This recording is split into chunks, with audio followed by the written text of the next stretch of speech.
Hi, I'm Rachel McLeod. I am a licensed clinical social worker and emotional wellness coach. And so today I am going to be talking about how to build authentic self-esteem and confidence.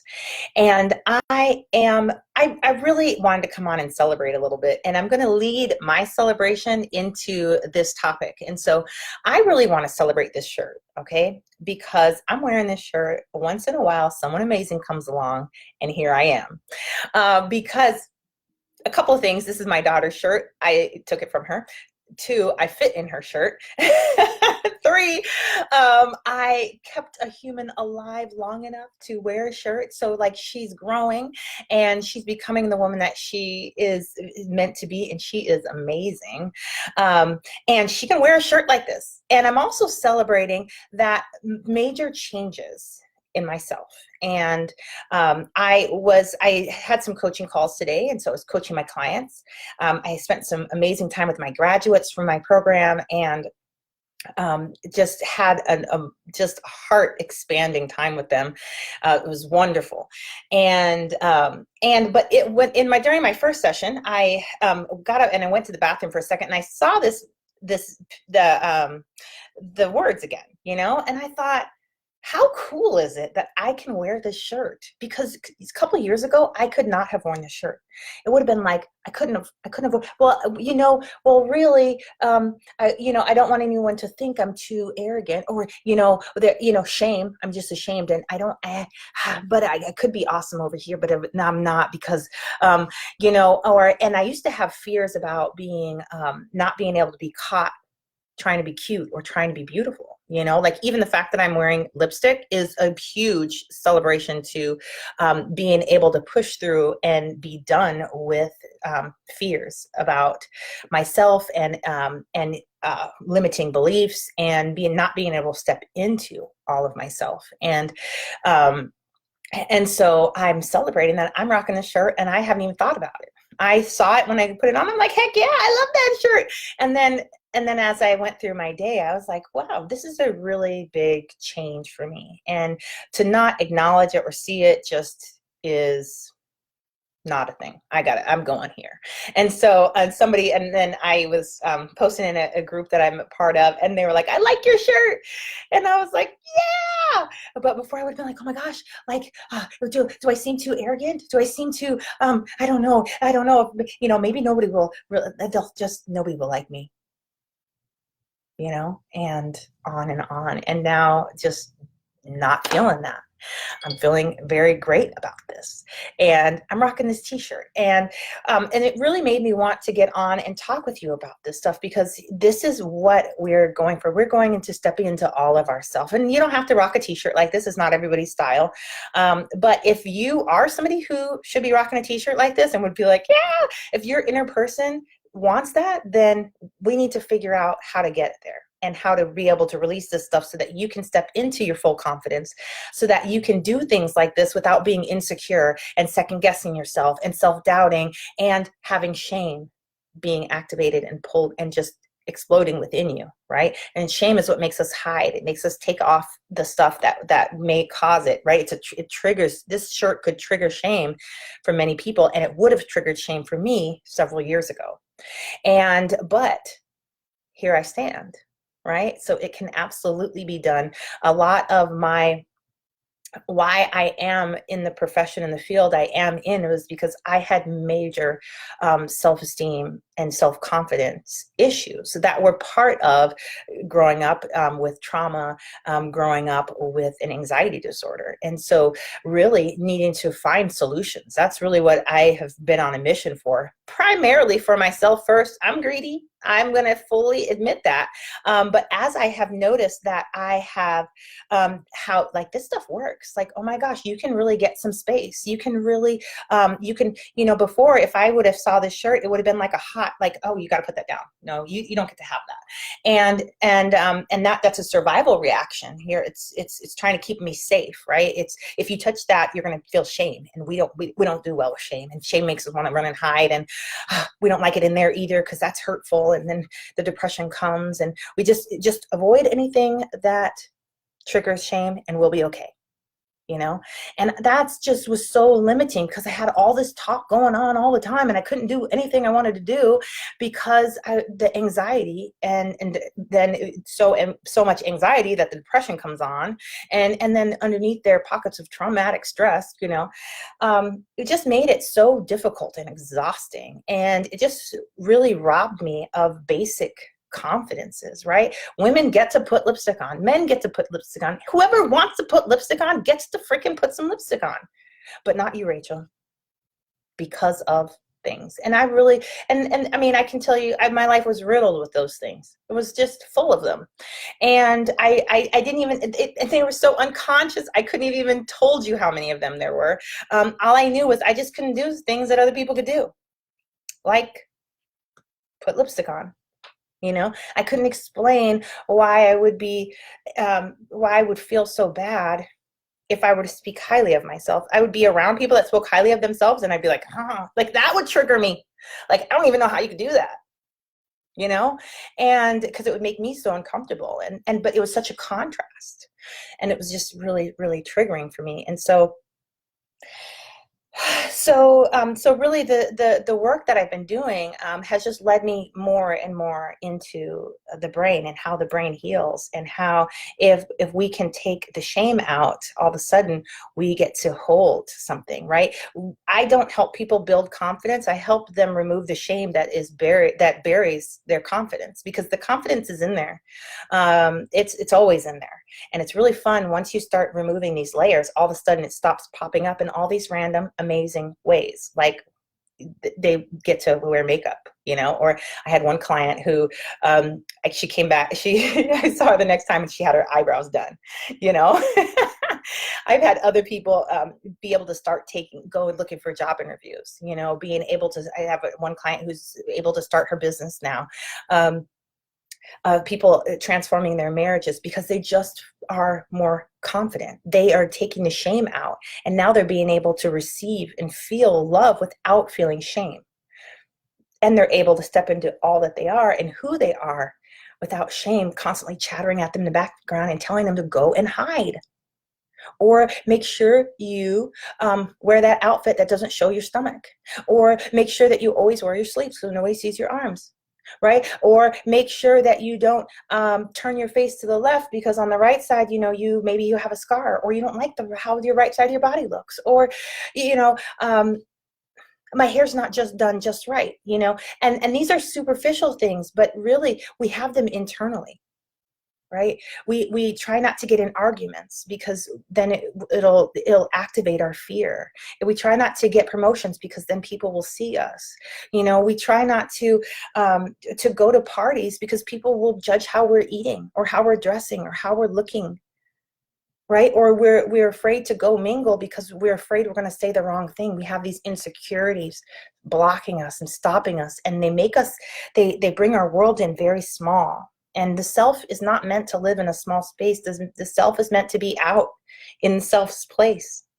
And when you can't, because you're being blocked by all these insecurities, that's really, really, really the problem. And so how you build authentic self-esteem and confidence really is by doing emotional work, being able to release shame. Shame is something that comes on it and it holds. And it's something that's very difficult for our brains to process without support. If we get the right support, all of a sudden it goes through. This happens in childhood. Children have they embarrass themselves and they do the wrong thing and they make mistakes. If they have support, no big deal. The brain helps it work out, and you know, and they move on. They either get hugged or they, you know, have a conversation. You know, if that happens, the shame keeps moving, and they learn that shame comes and goes. But if you grew up and you had shame and you didn't get the right support, and maybe not even because your parents didn't want to give you the right support, just things happen, then, and it didn't get through, it can really just get stuck here. And then it accumulates and it grows and it attracts more to it. And the next thing you know, you're 35, 30, 40, 45, and you've got all this shame because you don't know how to process shame. And you've got backpacks full and you're carrying around everywhere that you go, and it's limiting everything that you're doing. And so it's really, really important to learn how to process that. It's just I mean, once you know how to process one of the emotions, you know how to process all the emotions. And then it's just about systematically getting through there and healing those and moving that, which is how the brain heals itself. And so, and what you find underneath all that stuff is your authentic self, your authentic power, comfortability with your authentic self, comfortability with your power, confidence. You get to take back ownership of things that are yours, right? My daughter's thing is like, she's really into fashion and clothes. Like, she loves colors. She loves putting things together. She has an amazing eye, right? And that's her space, right? She needs to be able to be in there and do her thing, right? Not like, okay, no, but this is my flow, but I can't get in there, right? That's not for us. We need to be living. And if you feel restricted, if you feel held back, if you feel like you're in hiding and you're having this war with yourself, like, come out of hiding, and you're like, no, I can't do that. And you're like, it's just a barbecue. Let's just go to the barbecue. And no, because they're going to say this, and no, because they're going to do that. And oh my gosh, that's not for us. And if you've got enough anxiety, depression, or traumatic stress, that's happening a lot. And maybe the people around you don't quite understand that. They don't understand why you just won't go to the barbecue, or why you're always making excuses about this, or how you're always asking, how do I look in this? How does my stomach look in this? Right? That's not how we're meant to be. And that's a brain challenge. That's a problem with how you are. It's usually emotional wounds and unprocessed emotion. And I hate to sound so techie about that, because I'd really like a better way to phrase that. I think I just want to say emotional gunk. I think that's not techie, right? That's non-tech. Just emotional gunk, and you got to clean that out. Your inner world, your mental functioning is absolutely like a home. There's things you got to do every day. There's things you got to do every month, and there's things you got to do every year. If you stop doing the everyday things, or the every month things, or the every year things get backed up, and it doesn't work. And then the next thing you know, you're living in a little spot in your house. You got this big house, but this is the only place that function that you have left, and this is all you get to do, and you're overwhelmed. This is how it feels with anxiety, depression, or trauma. You just didn't do the work, probably because you didn't know how, and nobody was available. You didn't have the support at a younger age, anytime, and it just kept piling, and it kept piling. And now you got to get in there and you got to clean it up. And really, you have to support your brain with that. The work here has to do with your survival center. And this is why talk therapy does not work for this well. Talk therapy does not move shame as quickly as you want it to move. It can. I know I've had moments where I've finally said something that was really shameful, and cried. It was a big deal. And then it wasn't so bad anymore. But actually, as I'm even telling you that, crying is an intervention that's really, really powerful, because to move emotion that's stuck, or any emotion, you really need to combine it with a mind-body intervention. And crying and walking are fabulous for these, and sleeping, because you get to do some rapid eye movement if you get the right sleep. This helps our body process big emotions, but it's not very specific and targeted, so it happens when it happens, as opposed to you getting in there and using these mind-body interventions that are targeted and specific and get quick results and deep results. And you get to control your healing journey. You get to not just wait and hope that the stars align and that this shame goes somewhere. No, shame shows up, you deal with it, and you get it moving, and you process it. And once you get there, there's nothing that you can't do. And this is really the meat and potatoes about how I'm able to help women eliminate symptoms of anxiety, depression, and traumatic stress in 2 to 6 months, as opposed to 2 to 6 years. And that's because we're just going to help the brain do the work it needs to do. And that part of things is very, very quick. And once you're systematically doing it, you're doing it. It took me 7 years to move my anxiety disorder into remission. I had a powerful intervention already, but I didn't know how to apply it specifically and targetedly. And so I'd use it and I'd get some results and I'd be like, that feels good. And then I just go about living my life. I had lots of symptoms, but hey, it's better than it was. And then I'd be like, you know what? I don't like this. And so then I'd work on it, right? And then that would clear up, and then I'd be like, another 6 months would go by, and then I'd be like, well, what about this stuff? What are you going to do about that? And then I'd get some more skills and get some more strategies, and then I'd be like, I'm okay, I'm gonna get that. And so then I'd work through that, and I did that very slowly, and I'm grateful that was what I had, but as I started practicing and wanted to get other people's results, I bet we could get this thing moving, right? And not have to take 6 months in between. It doesn't have, why should it take 7 years? And it doesn't, right? Especially if you have a plan, a strategy, a plan, and powerful interventions, you really can rock this out, and you can uncover all of your self-confidence and all of your self-esteem. And you can do that very, very, very quickly. So that's really what I want to share with you. If this is something that's really resonating with you, and this has like been your project, like every year you're like, I am going to build that self-confidence.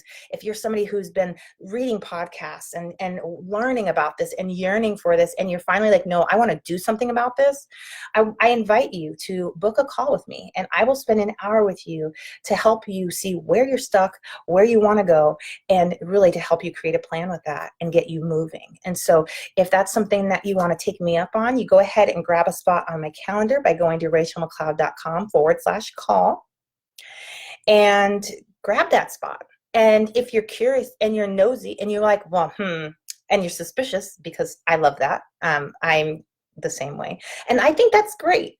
There's times when I know, like, it's just action time. That's it.